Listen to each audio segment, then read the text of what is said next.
ईश्वर क्या चाहता है, हम सुखी हो या दुखी? उत्तर होगा सुखी। दूसरा प्रश्न है, पाप कर्म बढ़ने पर सुख होता है या पुण्य कर्म के बढ़ने पर सुख होता है? उत्तर होगा पुण्य कर्म के बढ़ने पर सुख होता है। तीसरा प्रश्न है कि पुलिस वाले यदि कहे कि गायत्री मंत्र का 1000 बार यदि आप जप करेंगे तो आपके द्वारा किया गया हुआ हिंसा, चोरी, व्यभिचार आदि कर्म का दंड हम नहीं देंगे, तो इससे क्या होगा? राष्ट्र में सुख शांति बढ़ेगी या दुख बढ़ेगा? उत्तर होगा दुख बढ़ेगा। तो क्या करना उचित है, दंड देना या क्षमा कर देना? उत्तर होगा दंड देना।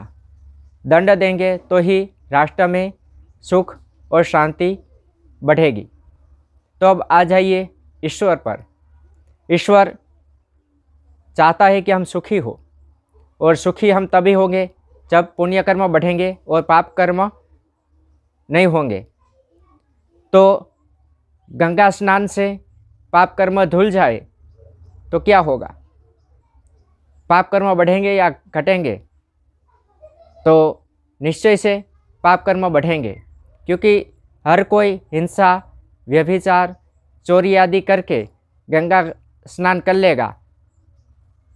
तो इस तरह से हम देखें तो यही उचित है कि गंगा स्नान मात्र से जो किए गए हिंसा, व्यभिचार, चोरी आदि जो पाप कर्म है वह नहीं धुल जाने चाहिए, परंतु उनका दंड उनको मिलना चाहिए।